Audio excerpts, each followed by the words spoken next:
Continuamos en Notimundo Estelar. Información inmediata. Y el Consejo de Administración Legislativa aprobó una resolución presentada por la presidenta de la Asamblea, Viviana Veloz, para tratar un proyecto de enmienda constitucional que reconozca al dólar como moneda oficial del país. La noticia requiere profundidad. En Notimundo están los protagonistas de la noticia. Nos acompañan a esta hora el economista Mauricio Pozo, analista económico, y también el doctor José Chalco, abogado constitucionalista. Gracias por acompañarnos en este espacio informativo. Bueno, iniciamos. Quisiera preguntarle al doctor Chalco, ¿qué decir acerca de esta propuesta que se hace desde la Asamblea Nacional acerca de esta enmienda constitucional? ¿Asegura realmente esto una protección a la dolarización en el país? Buenas tardes, Fausto María del Carmen, economista Pozo. Es un gusto estar en este espacio. Yo creo que lo sustancial a mirar es que el país se está enfrentando a un momento de un baratillo de ofertas de campaña. Un baratillo de ofertas de campaña en donde se intenta instrumentalizar a través de la Constitución y modificaciones que ni siquiera llegarán un discurso. Permítame exponer a breves rasgos. Esto de aquí se inició con un dictamen de la Corte Constitucional de agosto del año 2022. Vea usted cuánto tiempo ha pasado desde el dictamen 322 RC y hoy se retoma indiscutiblemente con una intención exclusiva de impacto en campaña y manejarlo así, como un baratillo de campaña, pero no con la seriedad institucional, la seriedad del blindaje a la dolarización que corresponde y que se requiere. Déjeme decirle algo fundamental que creo que hay que iniciar. La Constitución, en su artículo 441, y la Ley Orgánica de la Función Legislativa, en su artículo 73, ¿sabe qué es lo primero que nos pide para un intento de enmienda? Que entre el primero y el segundo debate tiene que pasar al menos un año. Y solamente después de los 30 días del año del primer debate se puede continuar con una votación. ¿Con qué votación? Mayoría calificada. En el Parlamento que vendrá, 101 votos. ¿Qué garantía hay de que eso se apruebe? Que no se burlen del país, que no se burlen de los ecuatorianos. Y a propósito de lo que dice el doctor Chalco, economista Pozo, gracias nuevamente y bienvenido. ¿Es realmente estamos nosotros frente a un riesgo de la dolarización o estamos, como decía el doctor Chalco, frente a este baratillo de ofertas y una discusión, un debate que quizá eventualmente no tenga ni sentido? Nos están llevando a discutir sobre algo que no está realmente en peligro. Muchas gracias por la entrevista, Fausto. Un gusto compartir con el doctor Chalco el programa. Tal vez iniciar indicando que hemos puesto muchas cosas en la Constitución. Por decirle, hemos puesto que el año 25, el actual, se asigne el 6% del PIB a educación y el 4% del PIB a salud. Los años anteriores, en los presupuestos, se puso en el papel esos porcentajes, pero en la práctica nunca se cumplió. No se cumplió porque había falta de financiamiento y otros problemas de recursos que no pudo de alguna manera acatar lo que estaba escrito en la Constitución. ¿A dónde voy con esto? Que más allá de lo que pueda establecerse, que para mí no es más que un tema eminentemente político y electoral del momento, esto no garantiza en absoluto el proceso. La dolarización es un esquema donde los ecuatorianos adoptaron el esquema, renunciaron a la moneda nacional porque no confiaban en ella y todos nos fuimos por este régimen cambiario. Si el régimen que se haga cargo en mayo próximo, cualquiera que este sea, no hace las cosas correctas, más allá de que puedan renunciar o no, más allá de que pueda estar establecido o no en la Constitución, la dolarización nos expulsa, no necesita un decreto ejecutivo de salirnos del esquema, sino que cuando no existen los dólares suficientes, las transacciones no se pueden realizar. ¿Y esto qué va a significar en la práctica? Que empecemos, por ejemplo, a emitir ecuadólares, a pagar compromisos públicos con dólares ecuatorianos, por ponerle algún nombre, y de esta manera iniciaríamos un proceso de salida del esquema. En otras palabras, el proceso de la dolarización se sustenta en políticas públicas sólidas, en finanzas públicas sanas, en la continuidad de un programa económico, y de esta manera garantizar que los dólares que ingresan al país sean suficientes para poder garantizar el esquema, más allá de lo que diga un decreto ejecutivo, más allá de lo que diga una norma constitucional o cualquier otro. Eso es lo que realmente estamos afrontados en este momento.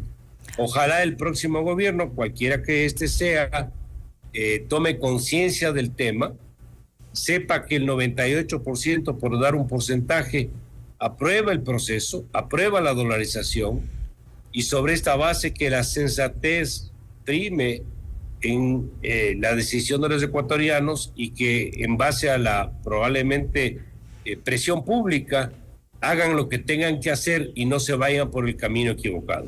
Ahora, economista Pozo, justamente con relación a esto, ya se ha dicho, por ejemplo, por parte del correísmo, lo dijo Diego Borja, también lo dijo la misma Luisa González, que se iban a utilizar las reservas internacionales para poder hacer inversión pública, según habían dicho. Pero, ¿qué podemos esperar cuando, por ejemplo, ese gobierno que puede ser uno de los que resulte finalmente vencedor en la segunda vuelta electoral hace este tipo de anuncios? ¿Qué tan peligroso es meter mano en la reserva internacional? Es decir, usar ese dinero justamente para gastarlo en nuestro país. ¿Eso no obligaría eventualmente a emitir una moneda local? Bueno, no es un tema nuevo. Ya se lo hizo en el gobierno del expresidente Correa.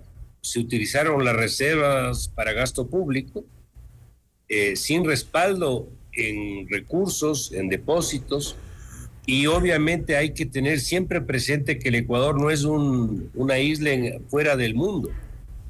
Para transacciones internas usted puede distraer la atención emitiendo papeles y con eso pagar cosas. Pero como está vinculado a la economía internacional, a usted no le aceptan afuera si no son dólares reales. Claro. Si no tiene las reservas reales, usted no puede importar, usted no puede pagar deuda, usted no puede hacer transacciones internacionales en definitivo. Por lo tanto, es una ficción. Esto me parece que no solo es un desconocimiento de los señores que anuncian estos procesos, sino que este es un tema absolutamente sustentado en la realidad. Los dólares que están en las reservas internacionales son dólares de los depositantes en el Banco Central. ¿Quiénes son los depositantes? Los clientes de los bancos y de las cooperativas, cuyo porcentaje se va al encaje bancario, y el encaje bancario es parte de las reservas. Es parte, por lo tanto, de los dineros de la gente. Usted no puede utilizar plata que no es suya para otra cosa. El Banco Central no es un banco comercial, eso es bueno que se entienda. Es un banco de reserva, administra los fondos de los que depositan ahí. Aparte de los recursos de los depositantes, está la plata de la Seguridad Social, está la plata de los organismos internacionales, está la plata de los GATS, de los gobiernos autónomos descentralizados. Entonces, usted no puede utilizar esa plata y distraer el destino a otros fines. Recuerde que se gastaron 8,000 millones de dólares en la época de la administración del expresidente Correa y que hasta ahora estamos pagando. Estos son recursos que están atados a la deuda interna del Estado, en este caso con el Banco Central, y que seguimos buscando recuperar, porque no eran recursos que eran de su propiedad. Entonces, utilizar los fondos, creyendo que el Banco Central es un banco público y puede utilizar para lo que quieran los fondos, no solo es un desconocimiento técnico, sino que esto atenta contra la propia dolarización, porque lo que va a pasar es que el momento en que esos recursos no permitan atender relaciones internacionales, convenios internacionales, compromisos internacionales, se acabó el sistema. Empezará a instrumentarse algún tipo de cambio de los ecuadólares con los dólares reales, y ese será el principio del fin. Por lo tanto, no hay ninguna base ni técnica ni de concepto que pueda defender el uso de los recursos para los fines que se han anunciado.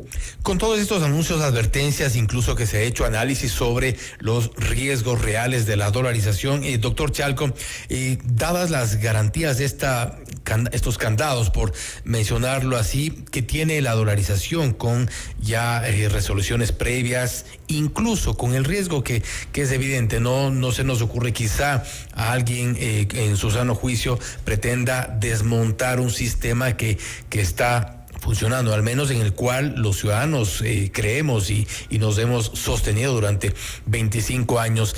¿Estas garantías, estos candados, son suficientes para evitar llegar a un proceso que se ha dicho podría eventualmente ser planteado? Mire, Fausto, cuando yo escucho a una de las voces más importantes en la economía que tiene el país, como es el economista Pozo, lo que salta claramente a la luz es que la dolarización requiere de cuidados. La dolarización requiere de blindaje.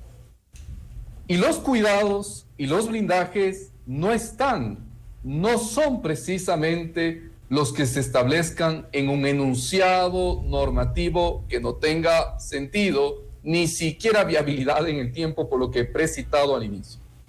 Los cuidados requieren ¿de qué? De personas, de políticas estatales, de actuación de estas personas, de actuación precisamente de intenciones y decisiones. Requiere primero una institucionalidad fortalecida que se respete, que no se vea como caja chica a la poca liquidez que tiene el país, que no se vea como caja chica al Banco Central, que tenga plena autonomía. Algunos hablan incluso de desaparecerlo. Esa autonomía del Banco Central es necesaria y es una garantía para el sistema vigente de la dolarización como sistema monetario. Lo segundo, Fausto, hay que ser muy claros de que aquí se requiere una disciplina fiscal. Y esa disciplina fiscal puede ser una garantía, es así, establecida normativamente de cómo debe funcionar. ¿Cuáles son los máximos de endeudamiento y bajo qué condiciones? Aquí en este país se endeuda de acuerdo a las fortalezas de temporada que un momento quiera mostrarse en un gobierno de turno, y nada más, pero no con una política de Estado. Hay otras necesidades.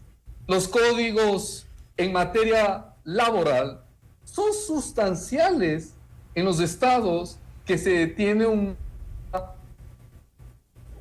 Parece que se nos interrumpe un poco la comunicación con el doctor Chalco, a ver si... De una manera ajena. Entonces, todos estos elementos, las reglas de endeudamiento público, la institucionalidad y la disciplina fiscal, esas sí son las garantías de las que se tiene que hablar. Pero un reconocimiento y una declaración así a solas no funciona. La Constitución del 98 decía que la moneda oficial era el sucre. Recordemos, con Constitución que decía que la moneda oficial era el sucre, se pasó a la dolarización. Entonces esto hay que recordar. Aquí lo que se requiere es de quienes tengan la capacidad, la credibilidad, la fortaleza de intenciones en defensa de la dolarización y además de hacer alianzas económicas internacionales. Y el país tiene que entender, por la contextualización que se ha hecho aquí, quienes sí tienen esa imagen y quienes solamente usan como baratillo de oferta esta enmienda constitucional que tardará más de un año para que se llegue a una votación definitoria. Y economista Pozo, quiero nada más esta parte que creo que ha mencionado correctamente el doctor Chalco respecto de las funciones del Banco Central. Hay quienes también han planteado una posibilidad eventualmente de cambiar las funciones, de hacer una reestructuración del Banco Central como tal, para eliminar de alguna forma también esta tentación de la creación de nuevos tipos de moneda. ¿Es este un camino quizá o un candado mucho más efectivo? Tal vez insistir en algo, Fausto, que se pudo ofrecer a la ciudadanía el año 21. Yo estuve en funciones públicas en esa época. Se pudo aprobar lo que se conoce como la Ley de Defensa de la Dolarización. ¿Qué es lo que se pretendió con esa ley? Se pretendió darle al Banco Central cierta autonomía para que no se repitan los errores del pasado, que no se utilicen las reservas para gasto público. Se evitó que el Estado le utiliza las reservas como instrumento de pago de ofrecimientos que en el pasado se dieron. Y de esta manera se le trató de blindar al Banco Central para que esto no se vuelva a presentar. Esto obviamente no es garantía total, pero en algo puede estar ayudando. En ese sentido, el Banco Central, y en eso difiero con algunos colegas, amigos, algunos de ellos, de eliminar la institución, tiene su rol en dolarización también, y le voy a explicar por qué. El Banco Central es lo que se denomina en teoría económica como el tercero confiable. Es el que provee de información macroeconómica para que el gobierno de turno, cualquiera que éste sea, tome las decisiones que más corresponden. ¿Qué significa esto? No puede ser otra institución del Estado, no puede ser un privado el que provea de esta información, tiene que ser un ente autónomo que diga la situación económica es esta, y por lo tanto sobre esa base que se tomen las decisiones que corresponden. Esto en una eventual eliminación del Banco Central significaría que alguien que no sea el Banco Central opte o tome esta acción, lo cual no le veo tan sencillo. Y ahí puedo derivarme en otras funciones, por decirle, la Cámara de Compensación, la relación con los organismos internacionales. ¿Quién le hace el seguimiento de los dólares que ingresan y salen de la economía, que es la base del régimen?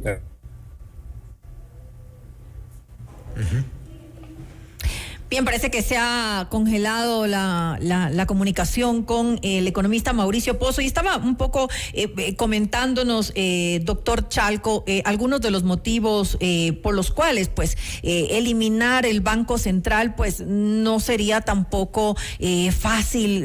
El tema que nos decía es la institución que provee de información macroeconómica, también algunos temas adicionales complican la eliminación del Banco Central, pero tal vez, doctor Chalco, podría haber una prohibición expresa de que el Banco Central financie a los distintos gobiernos. No sé si le resultará ese conveniente a ninguno de los gobiernos, pero podría ser una manera de solucionar este asunto. De acuerdo. Yo creo que efectivamente cuando se aborda el principio de la institucionalidad, que es sustancial, vuelvo a decirlo, la institucionalidad no es solamente un discurso, es una forma de vida en las repúblicas y en los estados democráticos. Y la institucionalidad permite precisamente que se defienda la autonomía de los órganos existentes, que se defienda esa imposible injerencia para beneficio minúsculo de un metro cuadrado, vuelvo a decirlo, o de intenciones electorales que en un momento dado un gobierno pueda apuntar, de cualquier color. La dolarización es una de las medidas más populares y más importantes en el país, pero no lo es por un color, no lo es por una bandera, lo es porque ha permitido la estabilidad de las familias ecuatorianas y del país frente a sus vecinos. Esto es muy notorio. Entonces, esto es una causa Estado. Pero bien se ha analizado aquí, se ha contextualizado. Esta causa-estado no requiere de mentiras ni de engaños al país.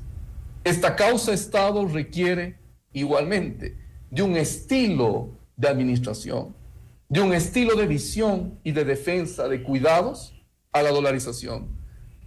Fortalecer la autonomía del Banco Central es un camino indiscutible, ya emprendido y que se lo ha hecho. Y hay que seguir avanzando hacia ello y hacia, vuelvo a decirlo, fórmulas que permitan la institucionalización y que no sea una suerte discrecional de decisiones de oportunidad de un momento. La dolarización así, entonces, no requiere de esta forma, yo diría, engañosa de una Asamblea Nacional que de manera veloz, de una intención veloz, nos quieren decir a los ecuatorianos que mañana esto se defiende por poner en una reforma constitucional. No es así. No es así. Eso es un engaño.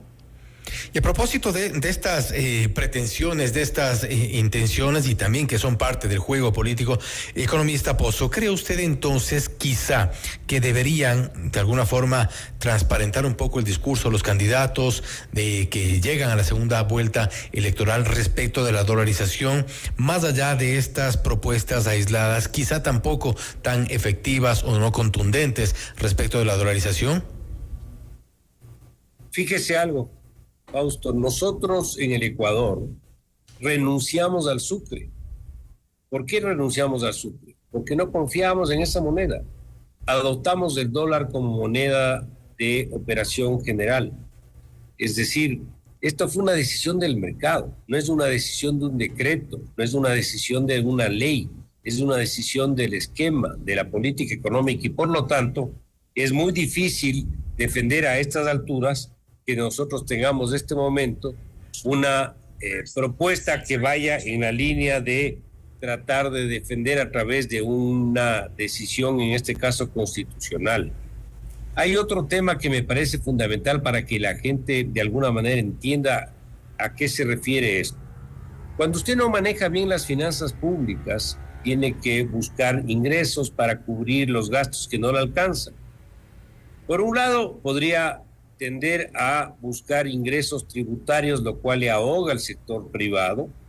Peor en una economía que no crece, que es la realidad lamentablemente del Ecuador, que no ha crecido en los últimos 10 años. Por otro lado, tendrá que buscar ahogarle también al gasto, lo cual también incide en la recuperación económica. Y la tercera, que probablemente es la más visible, es más deuda. Cuando usted contrata más deuda, más le expone a los dólares que salen del país, lo cual contraviene el principio de la dolarización, que es mantener una liquidez adecuada para lo que se requiere en el país.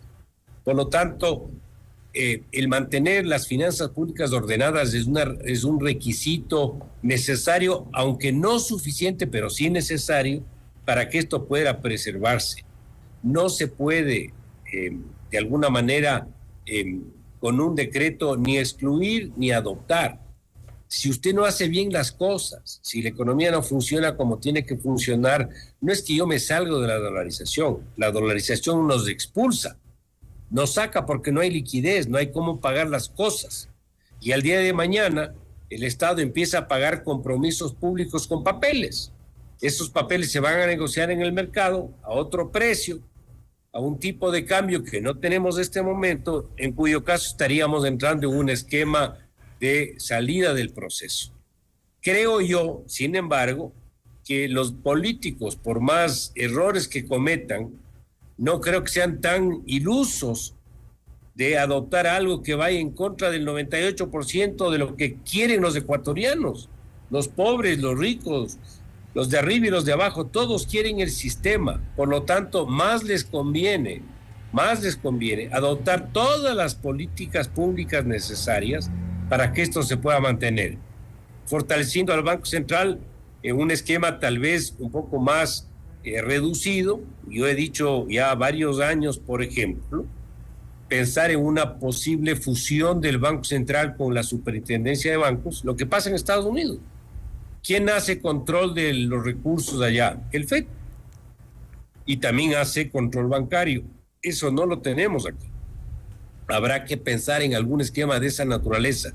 Pero creer que porque eliminamos el Banco Central está garantizada la dolarización porque no le quitamos el apetito de emitir moneda nacional a alguien, me parece que es muy confiado el sistema. Mañana se inventarán alguna otra cosa.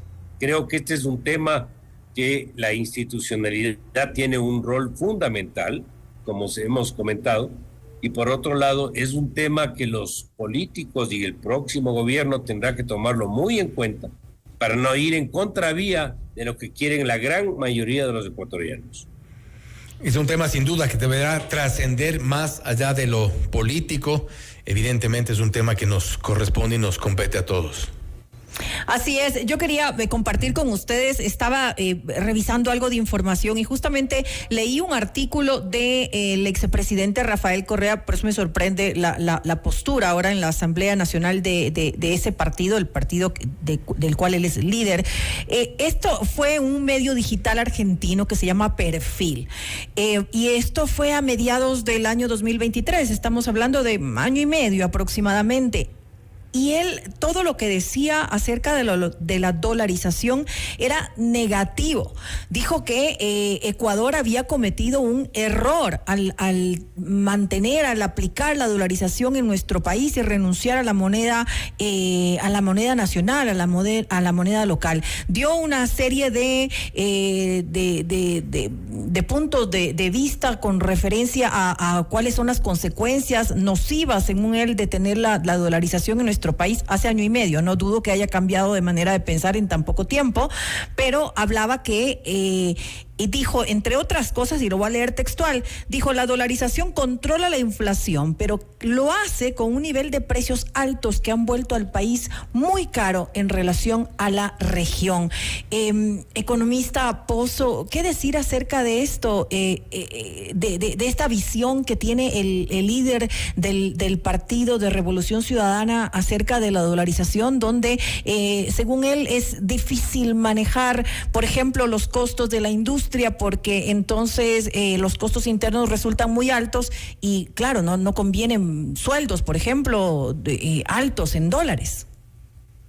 A ver, hay varios temas sobre lo que usted menciona. Esto no es un problema del año 23. Antes de que el expresidente Correa se siente Carondelet, ya estaba en contra de la dolarización. Claro que sí. Estuvo 10 años sentado ahí y no pudo con ella. Entre otras razones porque sabía que el dólar era más popular que él. Y eso está absolutamente probado. No pudo evitar el proceso, no pudo salir del proceso. Y eso es un tema que tenemos que tener todos presentes. Segundo, aquí hay que tener bien claro que cuando usted busca un esquema paralelo, no existe salida ordenada. El momento que por alguna decisión pública, de política pública, usted anuncie o se sienta o se percibe en la sociedad que algo de regresar a una moneda nacional puede ocurrir, lo que va a pasar es que esto provocaría un barrido del sistema financiero, bancos y cooperativas. La gente va a decir, a mí no me van a quitar mis dólares, y eso va a generar una crisis bancaria. Igual o peor de la que tuvimos del año 99. Entonces no existe salida ordenada del sistema, más allá de lo que puedan decir algunos que están inclusive en campaña en esa materia. No existe esa manera de salir. Usted no le puede quitar a la gente algo que la gente quiere, porque la única forma de hacerlo es a la fuerza, y a la fuerza genera las reacciones que estoy ilustrando con el tema del sistema financiero. Pero es nocivo para la... Por ahí no va el tema y no lo van a poder hacer a menos, como insisto, que hagan tan malas cosas que el propio sistema nos expulse. Es decir, nos saque más allá de lo que puedan decir o no decir las autoridades públicas en su momento. Pero sí puede tener consecuencias negativas, como dijo el expresidente Rafael Correa, la dolarización. A ver, la dolarización ayuda a bajar la inflación porque no puede usted imprimir dinero para cubrir el gasto público. La respuesta es sí, pero también eso tiene una contraparte. Para poder suplir la falta de recursos, porque no maneja en orden las finanzas públicas, entra en un proceso de endeudamiento agresivo. Y eso en el mediano y largo plazo incide contra la propia dolarización. Empieza a generar restricciones al comercio. Recuerde usted cuando se propusieron, por ejemplo, o se adoptaron decisiones de aumentar restricciones al comercio internacional, temas de aranceles, a las importaciones, claro. De importación. ¿Es para qué? Para cuidar los dólares que no le llegan porque las decisiones de política no van en la línea de atraer recursos. Entonces, la economía, como dicen en teoría económica, no existe almuerzo gratis, no hay free lunch. Aquí siempre llega la factura de una u otra manera. No paguemos la deuda. Recuerde usted que en el 2008-2009 hubo una declaratoria de no pago de deuda, una moratoria. Dijeron que no iban a pagar, bajó el precio, recompraron. ¿Y cómo nos pasaron la factura? Con lo que nos tocó pagar para endeudarnos después para conseguir financiamiento. Es decir, la economía en eso no perdona. Es decir, me parece que es una ilusión y un discurso mucho más político que real y técnico el que se pueda argumentar que es una posibilidad regresar a una moneda nacional. Un discurso más político que técnico, y eso es lo que ha coincidido también el doctor José Chalco, con quien cerramos ya esta parte. Y creo que es importante también destacar que más allá de las declaratorias políticas de esta ola electoral en la cual se ha planteado un tema de la supuesta desdolarización, se han planteado temas también respecto de opiniones que se han dado en su momento. Es entonces jurídicamente, constitucionalmente un camino difícil, quizá un camino imposible. Es así, Fausto. Es un camino ni siquiera de vértigo. Es un camino inviable en este momento. Porque una asamblea que venga luego de un año, 30 días, al menos, será una asamblea distinta. Una asamblea en donde se configurarán las fuerzas y no estarán muchos de los actores que hoy señalan este supuesto apoyo, que insisto, es única y exclusivamente un apoyo de una suerte electoral, nada más. Yo creo que hay que ser muy coherentes en algo. ¿Quiénes votaron en contra de la defensa a la dolarización en el año 2021? Cuando hubo el proyecto de ley de defensa de la dolarización. ¿Quién votó en contra? Votó en contra precisamente la bancada que hoy propone velozmente esta teoría, que como se ha expuesto, no es otra cosa más que una cuestión semántica sin posibilidades reales. Las únicas posibilidades reales es la que nos enseña la historia, el dispendio de los recursos públicos. El dispendio, y para muestra, ¿qué hicieron con el IES? ¿Qué han hecho en su momento con el Banco Central? Con las reservas, con la violación a lo que he dicho que son mínimos, garantías para la defensa de la dolarización, la garantía de defensa de la institucionalidad. Los que hoy proponen esto no son los que han defendido la institucionalidad antes. La siguiente garantía, una suerte de actitud de política seria en el ámbito fiscal. No es precisamente eso lo que han mostrado quienes hoy proponen. Igual en el endeudamiento y en el ahorro. Entonces, frente a qué estamos, a un baratillo. ¿Probable de que esto se apruebe? Muy poco. Si miramos la ley, esto requiere plazos, tiempos, una comisión que recién en 60 días nos dirá una propuesta.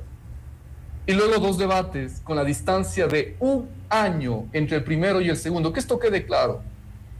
Hay 1 año para que se dé el segundo debate con una aprobación de una mayoría calificada. 101 votos en la nueva asamblea de 151 que vendrá a partir del 14 de mayo de este año. Es decir, no se burlen del Ecuador.